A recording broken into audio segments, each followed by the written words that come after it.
We have 120 leaders, senior leaders from business, from government and public service here. It's a T20, G20 event. Insights that are shared today will be captured, recorded and translated for the G20 plenary summit in November, Johannesburg. On that note, let me start introducing our panelists. I think if colleagues, you can walk to the stage. I can't, share all the great work that DP World is doing by myself. Krista, please come to the stage. Pumla, please come to the stage. And Jono, we are welcoming you back on the stage again. Please give them a round of applause. Give them some chutzpah. Thank you so much. Just an overview, colleagues, ladies and gentlemen. With regards to my panelists here today, we've got Jono, who was introduced earlier on and welcomed everybody. Jono has been involved with Montrose Primary School and the educational system for over 17 years, and in 2009 completed and passed his CSA Level 3 coaching qualification. He has been a Cricket South Africa national under-19 talent scout for 11 years and Lions under-19 coach for the past 11 years as well. So quite accomplished here. And then we move here to Krista. She's the Senior Director of Organizational Effectiveness at DP World.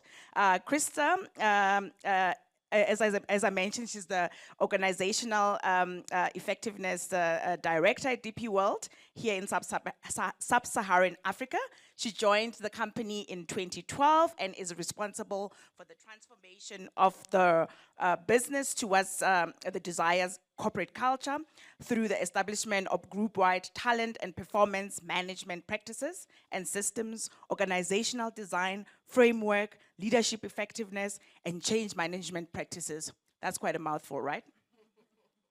And also on the stage, we are joined by our colleague, Pumla Mosotho, Head of Talent Acquisition, DP World. Pumla is a seasoned talent acquisition executive with over 2 decades of experience in leading and executing talent strategy across Africa's banking, logistics, and professional services sector. Currently serving as the Senior Director, Talent and Acquisition for Sub-Saharan Africa. So yeah, colleagues, welcome. And Jono, a great partner, to be working with you throughout these years. So please give him another round of applause. Right, so obviously we are in the logistics space, as you saw, as I was selling our company earlier on. So let's hear from our panelists here with regards to how that is translated, in the day-to-day workplace of DP World. So Pumla, I'm going to start with you. As you heard earlier on with the mayor, that the age group of 15 to 35 are highly affected by unemployment. 46% is quite a lot. And we saw when Alp was also presenting globally, we are actually, as Africa, trending high on that. So obviously, it's really one of the reasons that we are gathered here today. So the first question to you, Pumla, is how can we ensure the jobs created through trade and connectivity initiatives are inclusive, particularly for the youth and women? Thanks for that. Is my mic on? Yeah, we can hear you. Can you hear? Fantastic. It starts with Ubuntu. That's where it all starts. Every one of us sitting here today was given an opportunity. No one was born to be where we are if anyone had not given us that opportunity. So it just didn't happen by chance. So inclusivity is not a strategic imperative. It's the right thing to do. That's the format of what builds ecosystem at a humane level. No company will thrive if there's no one available to buy the solutions. So to build an inclusive workforce that encompasses women, youth, people living with disabilities. There's multiple genders as well. We are so much more diverse, spiritually, culturally. We are just not all cut from the same cloth, but we are all one fiber, which in itself is a fundamental change in the mindset. In Africa alone, the amount of people that are unemployed, particularly the youth, it is a crisis, but never waste a good crisis, because Africa is very resilient. It's one of the most resilient countries where we're seeing a lot of interest from other countries, other continents, who want to invest in us. So I'm flipping the mirror back to all of us in the room to invest in ourselves and to invest in our youth through education. That's where it starts. In South Africa particularly, we have formed our own crisis. 3 out of 10 is a pass. Over 30% is a pass. We are killing our own ecosystem. We get to university.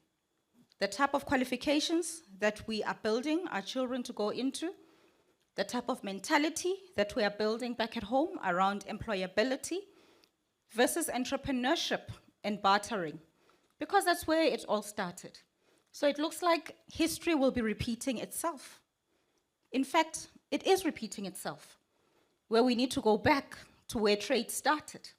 And that's what excites me with where we are with DP World, and I'm seeing the partners in the room, and I'm seeing the opportunities for us to create meaningful ecosystems, for us to really build trade, where we enable technology, and we build skills right from entry level, before our children even enter into schools.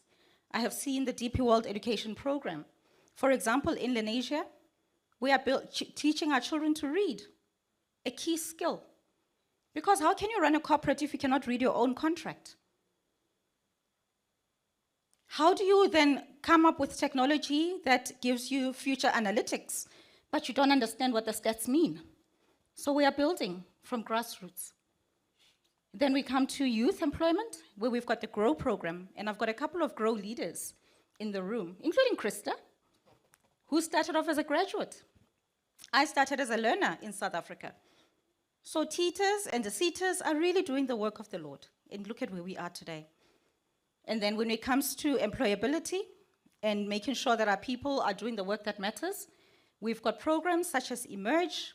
We've got She Leads that is inclusive to make sure that we showcase our female leaders and we change the narrative within the industry. Thank you. Thank you very much for that passionate response and also, empowering women. Jono, you can see you are outnumbered here on stage, eh? Be safe, Jono. So continuing on that thought process, I think I'd like to bring Krista in. Krista, Pumla has already started touching on some of the aspects that I want to talk about here, but you can expand on it. So what I would like to know is how should companies approach workforce transformation in the logistics sector to align skills development with the technologies and capabilities needed for us to future-proof our supply chains? Thanks, Kat. I think we've already spoken a little bit, and Pumla's also mentioned it, but I think some of the big trends that is going to inform how we need to transform our workforce is a lot around AI, the disruption that it's causing, digitalization of the supply chain, and then I also think greener and more sustainable logistics is something that we will have to address.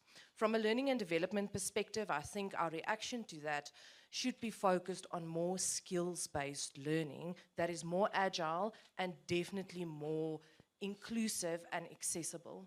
So I think for us, maybe moving away or having a lesser focus on long-term educational programs to more on-the-job, just-in-time training for the skills that we need now is going to enable us to meet and to stay relevant in the environment that continues to change.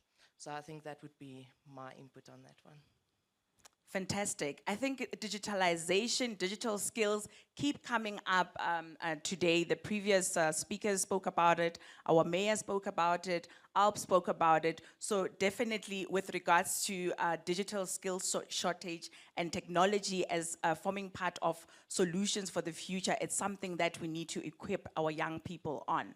And I guess, Jono, to bring you in, as a great corporate citizen, if you're not, making an impact in communities that you are involved in, there is something to consider there. So I think we have, as DP World, we have partnered with the Lions, and it's a great partnership. As you mentioned, there are awards happening tonight, so all the best with that.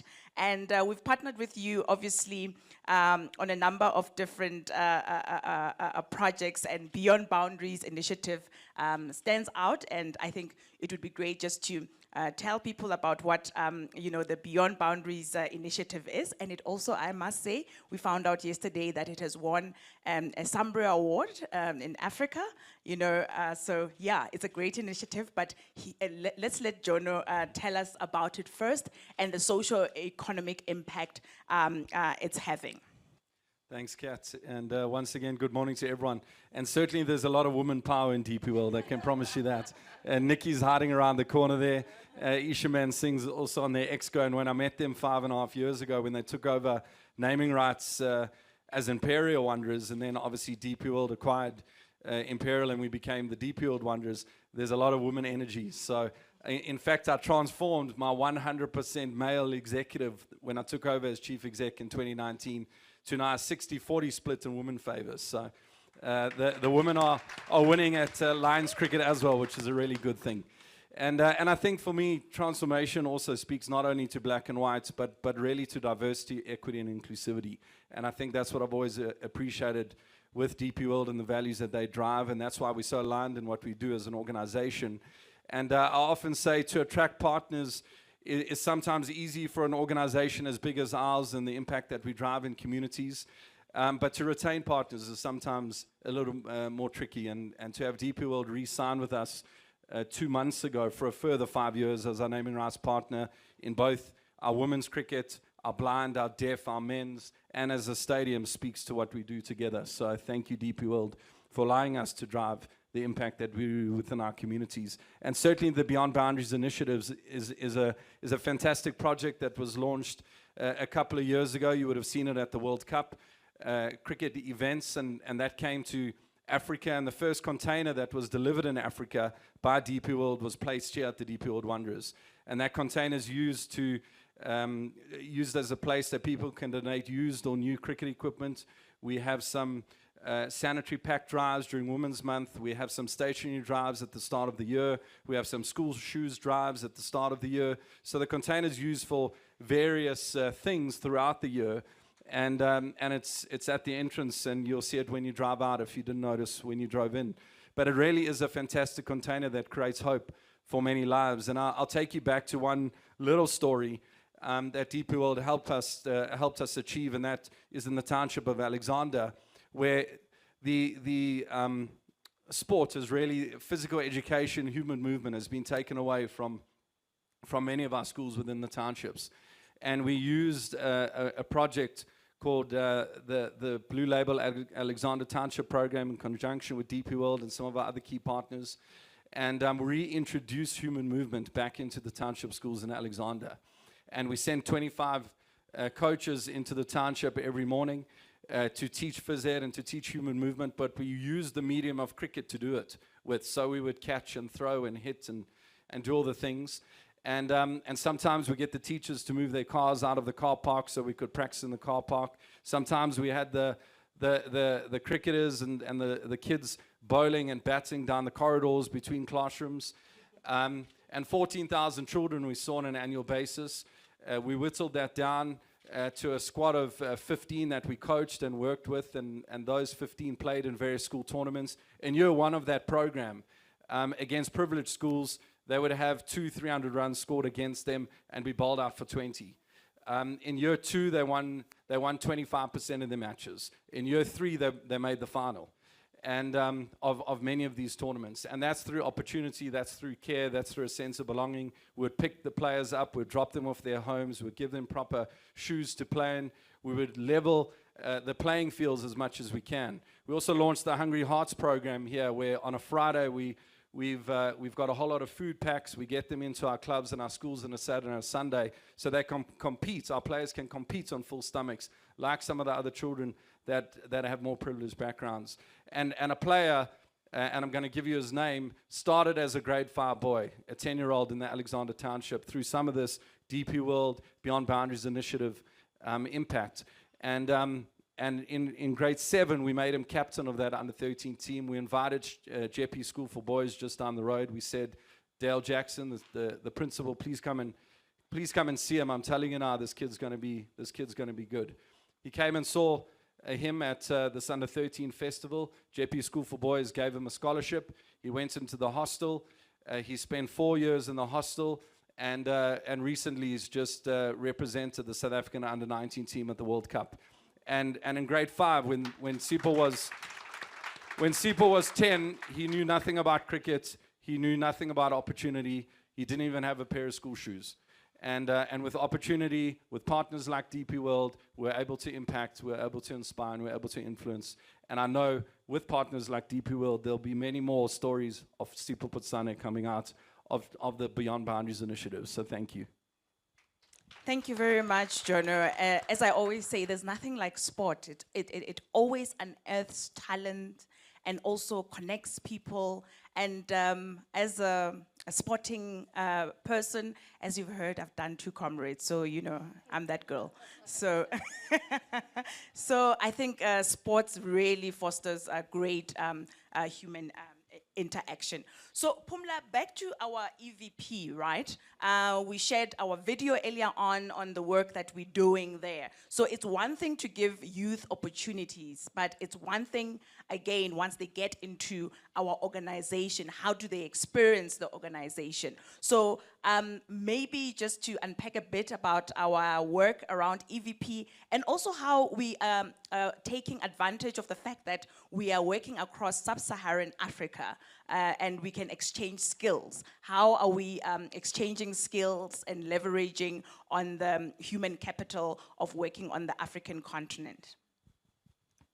Well, certainly. I think it's a privilege to work for DP World, and I've been with the organization for just under 2 years. I've had the opportunity to work across boundaries, cross-cultural, multi-skilled type of teams, where we all have a human connection enabled by technology. I think for me that is the biggest reflection. You know, at 6 p.m., it's 5 p.m. in Nigeria, and a colleague of mine is saying, look, I need help quickly, are you able to assist? But before I ask you about you doing something for me, how are your children? Have you picked them up? Have they done their homework? And then we get into work. So it's that human first kind of mentality that thrives. And when it's like that, every day, every minute that you are working, it feels like you're at home. So it doesn't really feel like it's work. What also is impactful for us working at DP World is around purpose. We want to move trade, but also create opportunities and make sure that it's possible for everyone to belong. So it's really around opportunities and possibilities. From entry-level youth, people coming in from internship right up to C-suite. It doesn't matter who you are. When we come in, we all greet each other.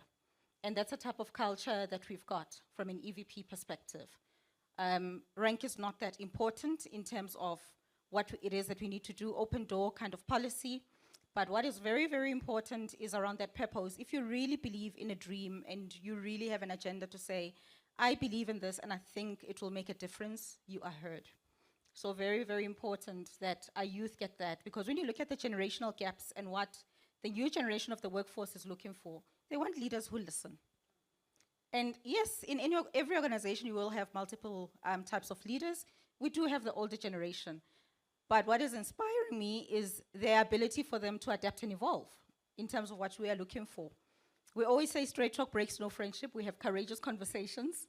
And I've had a lot of courageous conversations with leaders who, are unconventional and don't believe in where we want to go. And when you show them the dream and the passion and what's in it for both of us to move trade forward, then it becomes a whole new dimension. And I think for me, that's the vibe of the EVP that really matters. But in terms of the experiences, it's also around growth. There's a lot of opportunities to grow. I think I did highlight them a bit earlier, from grow programs, evolve, she leads, women on boards. So we really do make sure that there's the academic element and the exposures. And then lastly, the secondments, where we really do enable our people to move across boundaries, either digitally or even physically, for them to either have short-term secondments or even long-term mobility options to really realize their dreams. Thank you. So, Krista, I've got a 17-year-old son who's in matric. He's now at that age trying to choose what he's going to pursue in the future. One day is, I want to be a pilot. The next day, I want to be a lawyer. The next day, it's like, I want to be a priest. And the next day is, I want to be all of them. I can be all of them. So we are at that age. So I just wanted to find out, we've been talking about skills throughout this morning. So in terms of models, are there best practices of, in terms of models that we can use not only in the workplace, but also in our family life to guide our children to be able to choose, careers and acquire skills that will make them marketable and also job ready? Thanks, Kat. Luckily, mine are only 6 and 4 and want to become veterinarians at this stage, but I'm quite sure that will change. I think going forward for me, what I'm seeing is, I've spoken a little bit earlier about that skills-based. I think we are going to move away from learning once. You are not going to learn once. To be successful going forward, you are going to have to learn, unlearn and relearn on a continuous basis. The skills that you need now or that the workplace is asking for now is probably not going to be the same in 5, definitely not in 10 years, and certainly not in 15 years from now. I think Spuma spoke earlier about the ecosystem. I think what we need to do, we need our ecosystem to provide us with learners and youth that have the foundational skills and that are curious. We need to have that environment where we challenge them to learn and innovate and be curious, so that there's always that hunger to learn something else. Because you will not be able to simply learn once and then be set for the rest of your career. I don't think it's going to work like that going forward. So we really need that part of the ecosystem to provide our youth with those foundational skills. And then when they come into the work environment, I think our EVP, a core part of that is learning and development. And proud to say that, because I do think that it is something that we cannot overlook and underestimate the importance of. We also have a responsibility to make sure that as the world changes, we take our employees and our workforce with us through appropriate skills development and learning. On-the-job training for me is a critical thing, being realistic about what you want to do and what it entails. I think experiential learning is going to become very, very important. I think that would be my so I suggest, and then lastly, digital literacy. I think we've spoken a lot about that skills gap. When you enter the workplace, your digital literacy has to be good enough. And I would also say, apart from the technical skills that we need people to have when they enter the supply chain environment, it's also those core soft skills that you need to be successful in a work environment. So we need a well-rounded individual. Fantastic. And I think, Jono, I'll also just dovetail that question to you in terms of, developing young people in the sporting sector. How do we also just, replicate that so that it's not just a model that's just working in South Africa, it's a model that we can, roll out throughout the continent to make sure that sports is creating that impact and change in young people? Yeah, absolutely. I think Gandhi had a great quote. He said, live as if you're going to die tomorrow, but keep learning as if you're going to live forever. And I think we've got to drive that kind of culture within our workforces. And certainly for us as the DP World Lions and this organization, we were just a cricket stadium 5 years ago. We're now a stadium that cricket's played in. We host events like this. We host concerts. We're the first 5G smart stadium on the continent. We've created grey water by having reservoirs on the golf course that pumps water back into the stadium, and we no longer use municipal water to water our big fields, Honourable Mayor. And we being smart in how we do things. We have over 1,500 people that visit the stadium on a daily basis now, using the various suites that were traditionally hospitality suites on match day now as offices. And we've taken that model and started to help other stadiums around the continent. We've started to twin with other ICC accredited national federations. I've asked for Mauritius and Seychelles as my two countries to twin with. But we're helping Africa grow. And certainly as DP World drives trade into Africa, we're partnering with them on many aspects. So certainly for us, we're in an exciting space, and certainly we believe the blueprint that we're creating here at the DP World Wanderers with the city and the city of Joburg and the great work that they're helping us achieve as the iconic only Tier 1 stadium in Africa is an exciting space for us to be in. But certainly we've got to drive the digital transformation. We're the first stadium that when a fan walks in here, they can connect to Wi-Fi as a public fan. It doesn't happen at other stadiums. And there's so many more other things that we're going to be doing and rolling out in the weeks, months, and years ahead as we build up to World Cup 2027. So certainly an exciting space for us, and excited to have the partners in the room and DP World on the journey with us. Fantastic. Thank you, guys. So I'm going to give you 60 seconds to round off because I do recognize that time is not on our side. And like I said at the beginning, we're standing between tea break. I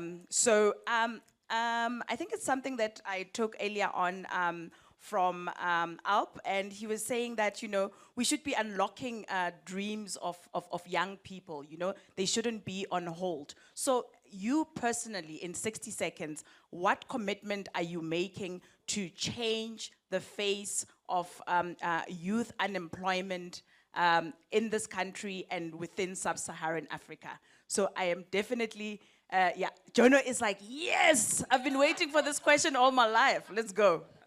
Not all my life, I promise. But 2 years ago, and the women in the audience will appreciate this. 2 years ago, women's cricket in this country was an amateur sport. And we fought hard to create professional women's sport in this country, and we became the first federation to do that. And we moved all of our women cricketers to professional cricketers. They're earning a proper livelihood from cricket now. They've been able to focus on their cricket now. And to have women's cricket professionalized in this country is something that we all get to celebrate. And certainly having watched some of these players grow, we've taken a Karabo Meso out of Soweto, who's a fantastic young cricketer. We've put her in our flat across the road here, so she now gets to walk to the stadium on a daily basis and gym and have nutrition and be looked after. We're in an exciting space, and certainly for us, we commit to allowing our youth to dream big and partnering with them on that journey every step of the way. Fantastic. Pumla? I believe in ecosystems, and with the true spirit of Ubuntu, I am because we are. So I'm going to be taking every person's number in the room as a true recruiter. It's what I do best. And I'm going to be targeting people like Sunil. I'm going to be targeting Mel Evans. I'm going to be targeting Nosipo there at the back. All my colleagues, all my partners, where we really just form deep connections, where if I cannot place someone within DP World, I will find them a home through another corporate. But most importantly, I commit to teaching our children to think big, innovate, and become entrepreneurs, because that's how corporates grow, but that's also how the society grows, to create the true bartering system, and then we grow organically. Fantastic. Thank you. And Krista, you get the last word. Thank you. Once Pumla has recruited everybody, my aim is to provide an environment, I think, where we grow talent from grassroots up in the organization. By then, you start as an intern, the graduates. Pumla mentioned that I started as a graduate in the then Imperial and was given these opportunities to grow my career in the organization. And I will never, ever take that for granted. And I hope that I will be able to pay that back to the youth going forward. By equipping them with the skills, making sure that we invest in everybody and that we make them ready for the future. Thank you.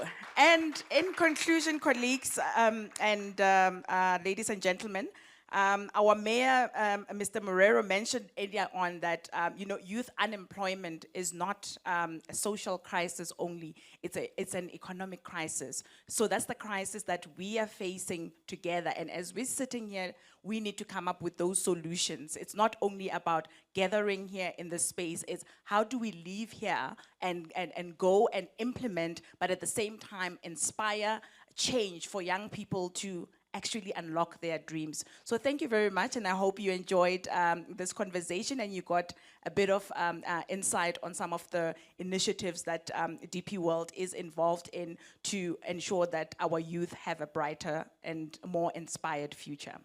Thank you.